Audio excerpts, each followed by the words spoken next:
Not gonna lie, Terry's a little tingly right now for me. I know, me and villains, leave me alone. Hey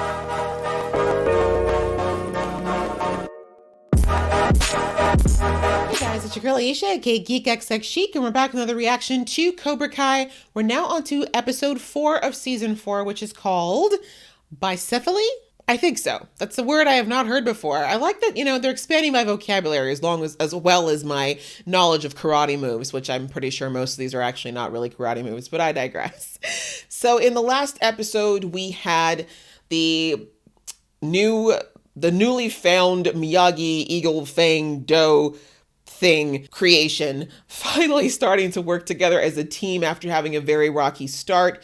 We saw that both Daniel and Johnny got a chance to experience each other's teachings, and eventually, thanks to the students kind of paving the way for them kind of finding a nice middle of the road path, and actually even exchanging students so that they could have a chance to give a little bit of their impression of the way that karate should be to each group. But we ended the episode with Johnny kind of seeing that Miguel and Daniel are starting to bond a little bit.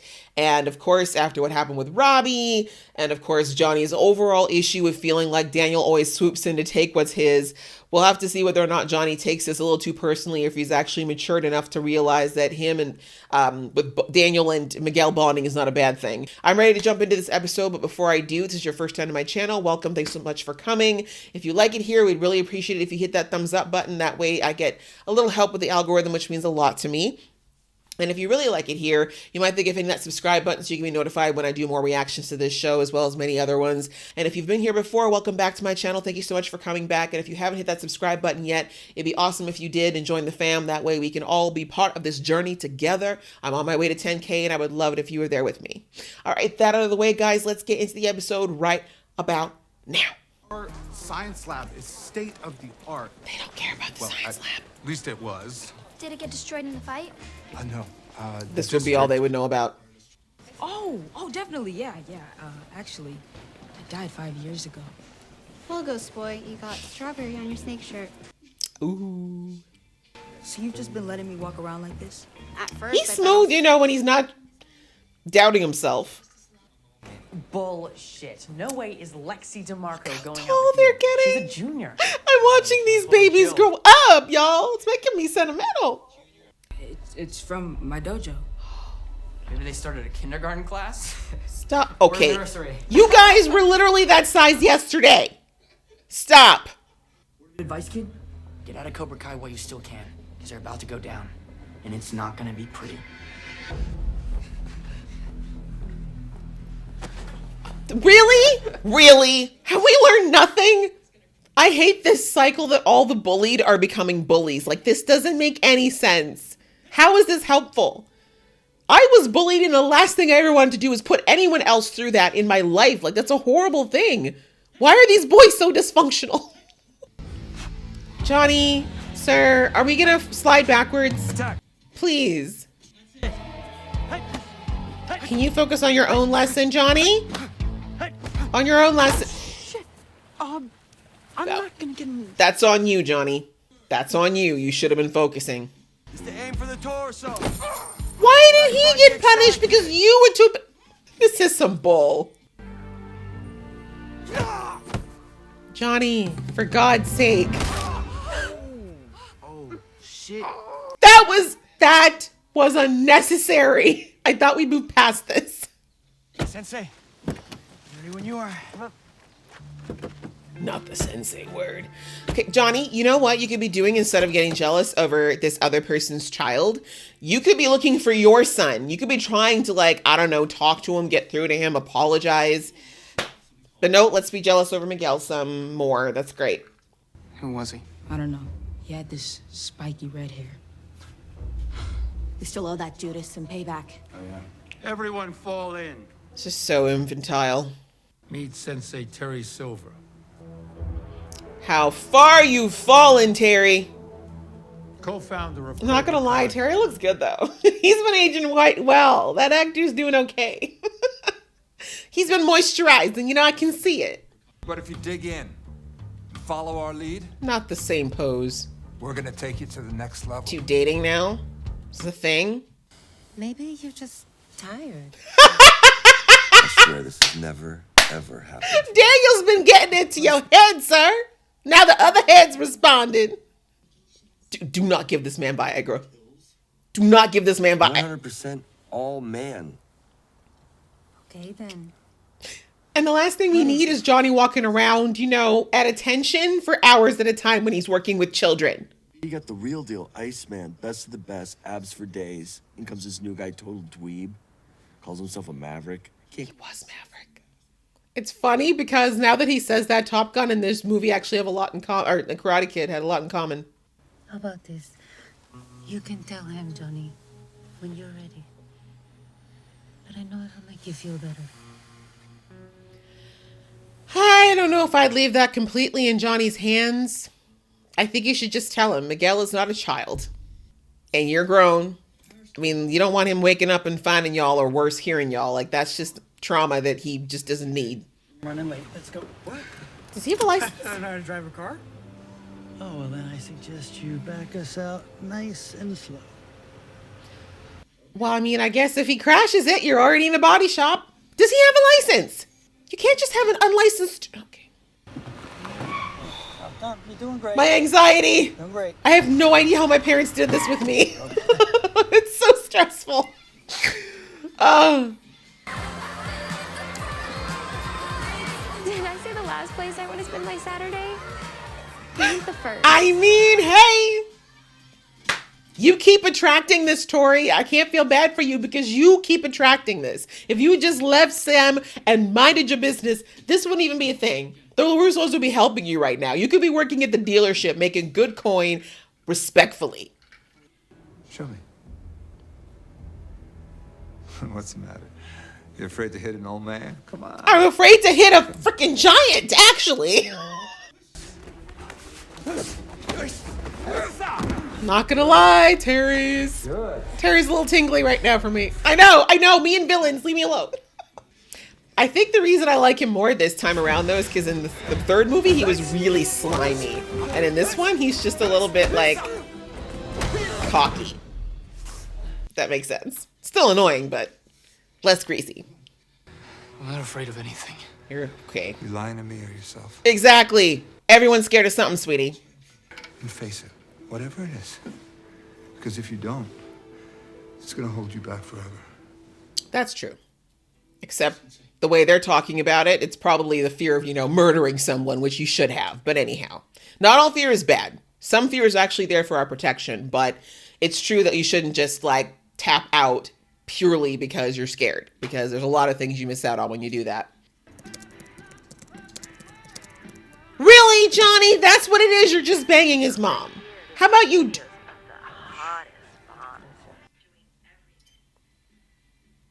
Wow. Okay, I don't know what search engine you're using, but honestly, is that really the way, like, just tell him you're seeing his mom. I don't think he needs the gory details.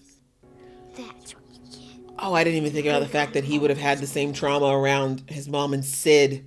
Do you remember that man Sid that we went out to dinner with? The fat bald guy? Don't say that. He's a very accomplished man. He spoke the truth. This means you're gonna have a new daddy. I don't want a new. Right? No! Yep, that's the appropriate response. I mean, I know he was clearly like 8, but you can't just drop that. Oh, is that his dad? You saved his things? Johnny, you shouldn't hide this from me. We have to move on. Why? Because you're going to throw it out? Get it all away. No! No! Enough! He left us! You have a new daddy now. Now go to bed. Oh, wow. His mom screwed up.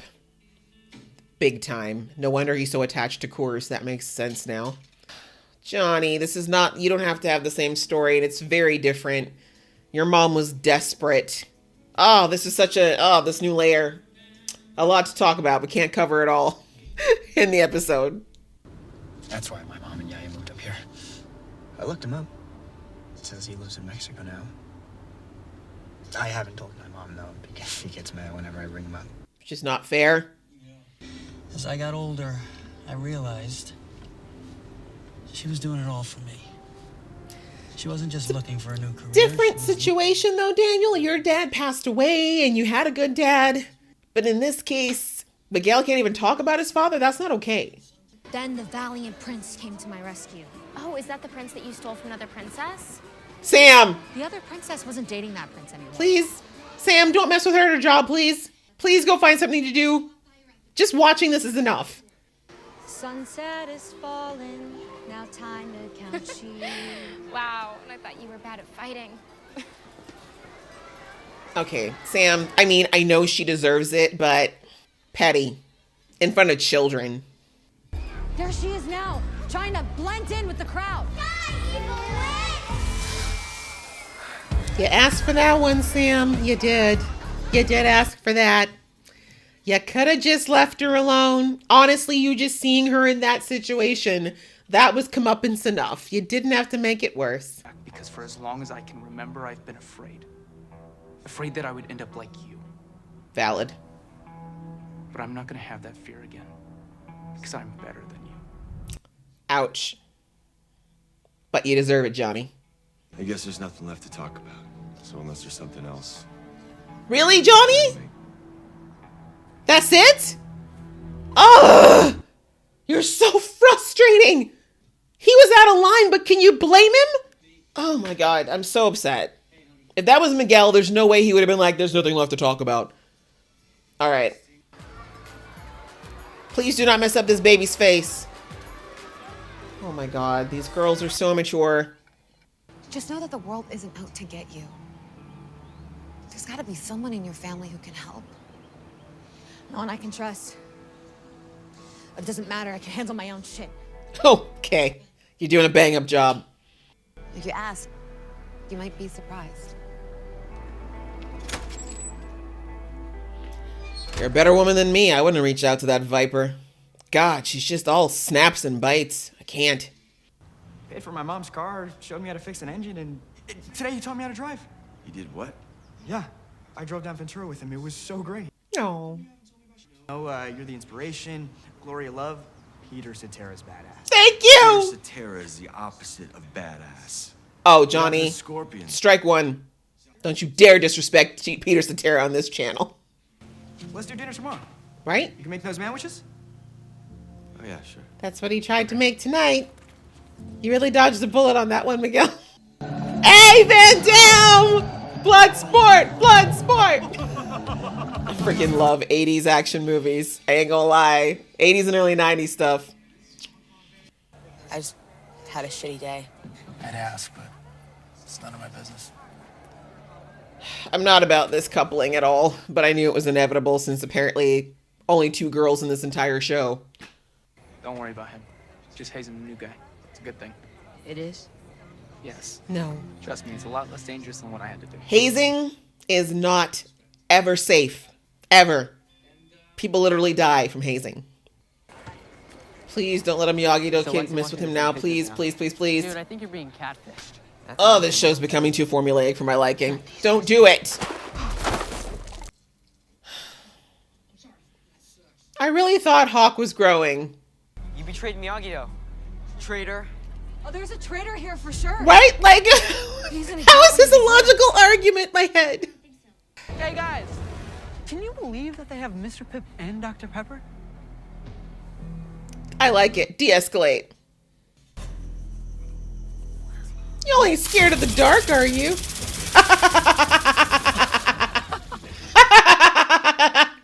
Sorry, but y'all deserve that shit.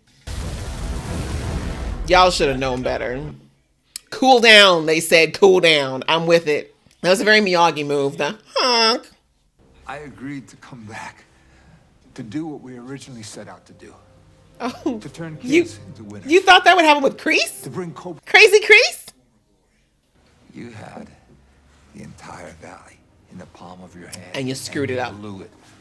All because of the rivalry you had with Miyagi. Amen. But now, we're the old men. Amen. We should use the wisdom we've learned. God.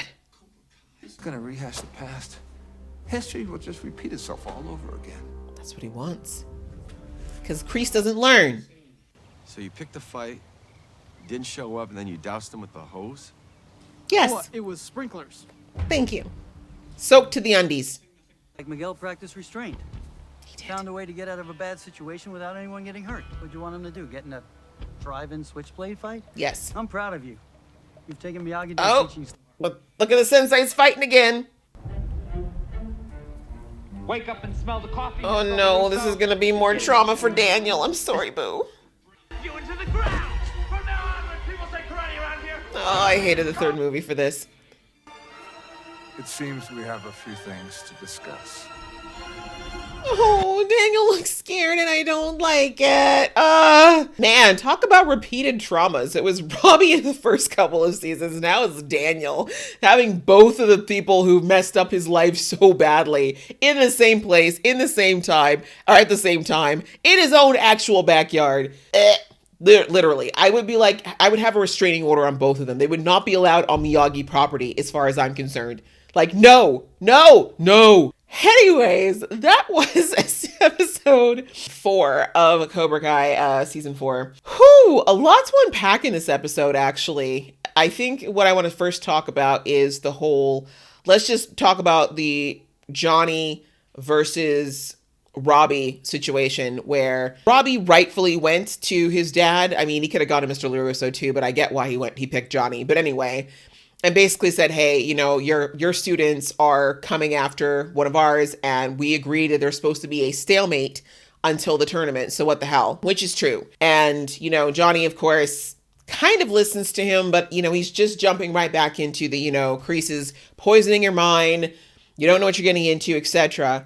And Robbie basically said, you know what? I'm not going to be the same as you because you put all your faith in Kreese, which is true. Johnny did. But he's like, but I'm not like you. You know, he's like, I'm using Kreese for what I want. And I do believe that Robbie believes that. But what he doesn't understand is, just like Johnny said, it is like a poison, like a slow acting poison.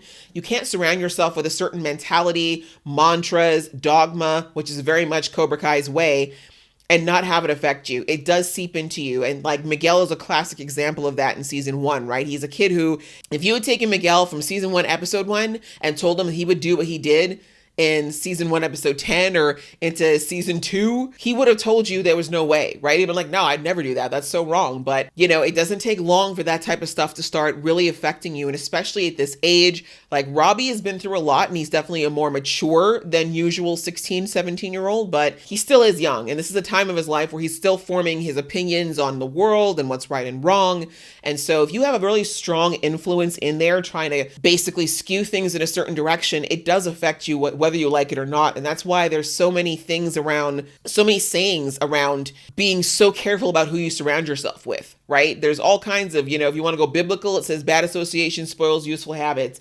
If you want to go for the business talk, they say you are the sum of the 5 people you spend the most time with, right? The whole point is that the people you're around do influence you whether you like it or not, whether you're wanting it to or not. It's subconscious, it's subversive, but it happens. And so that's really what Johnny is trying to warn Robbie about. Like, he might think that he's just getting what he wants out of Cobra Kai, but like I said, John Kreese perfected his Kool-Aid a long time ago, and it's still working. So if he really thinks that he's not being affected at all, you know, he's going to find out the hard way that that's not the case. But I do think that, I do believe him in that he doesn't trust Kreese. I think he knows enough not to trust Kreese or anybody really in that dojo. And that did break my heart a little when he said that to his dad. You know, he's like, I've, you know, learned not to trust anyone. I was like, ugh. It sucks, but I understand why he feels that way. Because like I said, many, many times, almost everybody in Johnny's life or Robbie's life has let him down at one point or another. So I do think he would be quicker to pick up on Kreese pushing him to a place he doesn't want to go to than his father was. But again, that's not a guarantee, and it's not necessarily, it doesn't mean that he won't do some terrible things before that happens. And that's the part that's scary. But that kind of dovetails a bit. Let me finish that.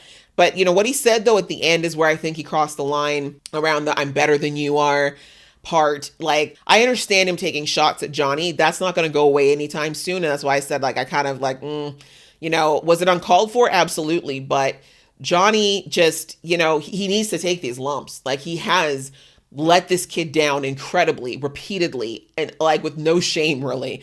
And the fact that this whole episode had Johnny worrying more about Miguel potentially getting close to Daniel than his own son, who's literally in a viper's nest, you know, he still has so far to go. Right? He has so far to go where Robbie's concerned. And that's why I'm not mad at Robbie for letting loose on him a bit. Because, I mean, like I said, 17 years of pent up upset and disappointment and anger. But the comment about him being better than his dad was unnecessary and also untrue. Johnny has a lot of flaws and a lot of work to do, but no one's ever better than anyone. We are all equal. We just sometimes make crappy decisions, or some of us choose to take a path that is horrible and that will destroy us and people around us if we're not careful. But it doesn't mean that we're any lesser than anyone else. And also, it's not to say that if you do make a lot of poor decisions, you can't turn your life around and become a better person. So I'm not about the whole equivalency thing. I don't like the whole thing, I'm a better man, you're a better father, blah, blah, blah. It's more about, if anything, Robbie just could have said that, you know, I am being smarter about this than you were. You know, I'm someone who knows my limits. I'm someone who respects my values or knows my morals. You know what I'm saying? Like, he just could have kept it to himself. But I know that he was just trying to hurt Johnny.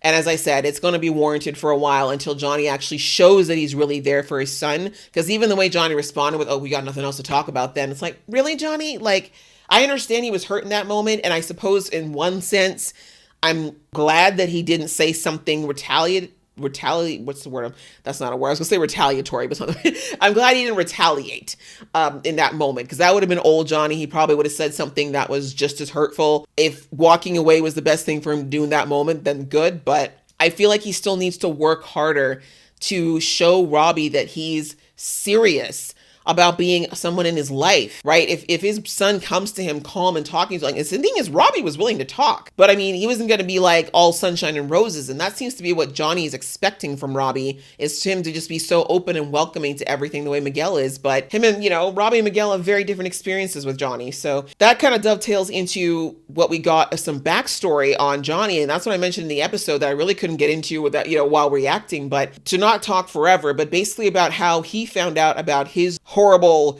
villain of a stepfather. You know, it looks like his mom was kind of the same way that Robbie's mom was, unsurprisingly. Most guys actually do end up dating or marrying their mothers, which is scary. But anyway, we see that she was out there looking for guys, leaving him, at least he was with a babysitter, but you know, that she prioritized finding a man over necessarily taking care of Johnny. And for the record, I'm not saying that single mothers should not be out there trying to get married again if that's what they really want to do, but I think it's very easy to get caught up in thinking that a man is necessary in order to be a good parent and to have a good life, and that's just not true.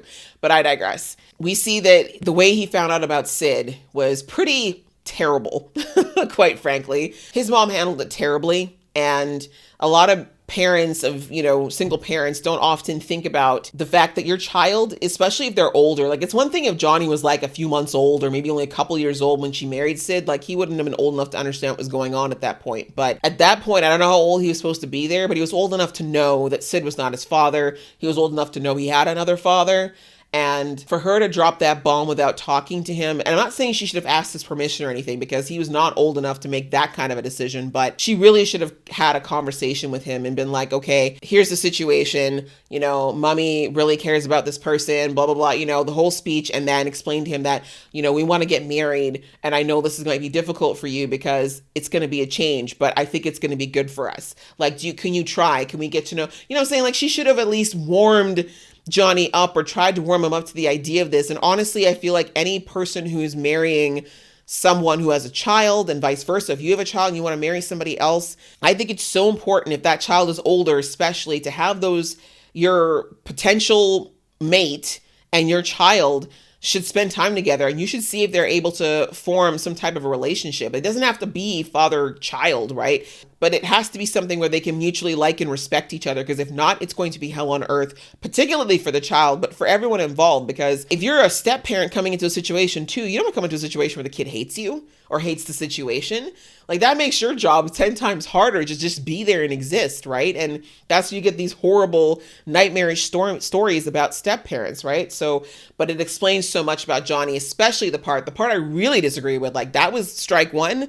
But strike 2 and 3 was the way she handled the fact that Johnny had actually kept things from his dad That was so sad. Like this little box of like even the old beer cans he used to drink, which the Coors, I love that the writers put in that little connection with the Coors, the drinking the beer brand. But yeah, the fact that she just basically is like, you shouldn't hide this from me. We got to throw it out. We got to move on. It's like, that is not for you to say, ma'am. Like, you can't just tell him to forget about his dad. Even if his dad left, like, that's still his father. That's still something he was obviously processing. And I would say, looking at this, probably still hasn't fully processed to this day, thanks to his mom basically telling him that he didn't have the right to process his feelings the way that he needed to at that age. And again, I'm very aware of the fact that this was supposed to be in the 80s sometime, and things are very different now as far as understanding things around mental health and emotions and how to like process things. But honestly, it was a dick move on his mom's part, and it explains so much about Johnny's inability to connect when it comes to parental relationships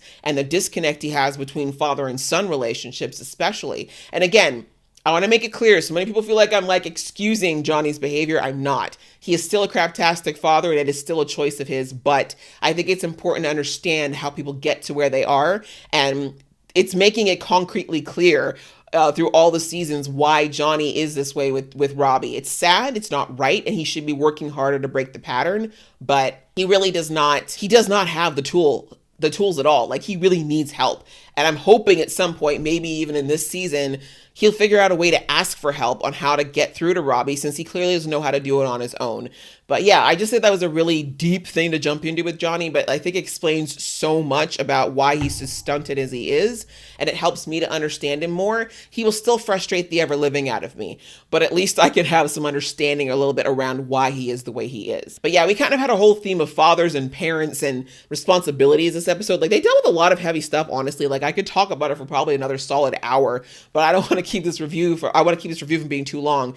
But I think the only other things that were touched on that are important: the Tori situation. Sam asked for it. She should not have exacerbated stuff with Tori, but like I said, I understand it. She's got a lot of pent up stuff towards Tori, and Tori did go out of her way to torment Sam more than once. So I see why she did it. But again, kind of like her mom, maybe not the best place and time to be doing it at her job. Like, yeah, there was a better time for her to mess with Tori, but like I said, like even like Sam's mom said, like, you've messed with my daughter a lot. You really expect her not to do something? Like, I kind of like the way Sam's mom handled that, actually. I love that Amanda was like, I will talk to her about that, but I'm also not going to get in her ass that much because you did ask for it.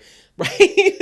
You can't treat someone a certain way and not expect them to like give you the same back. So, but yes, the fact that I think it was really nice that Amanda did extend that word to her, though, about how she needs to start asking for help, because clearly if she's to the point where she's doing these crap jobs with creepy bosses, how long before she's gonna have to do something illegal or worse to try to come up with this money for her parents, or for her parent, I should say, and her brother. So she needs help. She definitely needs help, and she needs to stop acting like she can handle it on her own, because so far she's sucking at it. Quite frankly, it's not going well for her. So that was a really nice and like interesting moment. And then on the other side, Miguel talking about his father and the fact that his mom doesn't talk much about his dad, and that it's kind of a similar situation to what Johnny, as far as not having that access to his father or the ability to even talk about him or get to know him. And, coming back to that whole thing I just said with Johnny's mom, I don't agree with parents who keep their children from their fathers, unless it's something like, if your ex is like a psychotic murderer who will like, murder you all if like you ever find them, then like that's one thing. But, in the case of Miguel's dad, I understand why his mom felt the need to separate herself and her son from him. But to not even talk about him or allow Miguel to at least know some, high level things about him or even talk about him, I don't think is the right thing, because that is still half of Miguel's DNA. Yeah, no, another great episode. Like I said, a lot of deep stuff actually that was dumped in here, despite the fact that we kind of had the big fight at the end. And that ending, ooh, poor Daniel. To see Terry, considering what Terry did to him and what the trauma that Terry put him through, like, it's going to be interesting. This season is going to be very interesting. And I think that Daniel had finally kind of gotten to a place where he was starting to deal with the Kreese situation. But now with Silver back in the picture, I think we're going to see an uglier side of Daniel potentially erupt out of this, because this Silver cut him in places and ways that Kreese never had the opportunity to. So I'm looking forward to seeing how it goes, though, because Silver seems like he's a little bit different this time around, but I might be wrong about that. We'll have to see. So I enjoyed watching this episode, guys. I hope you guys enjoyed watching along with me. If you did, please give this video a thumbs up, and we will see you in the next video.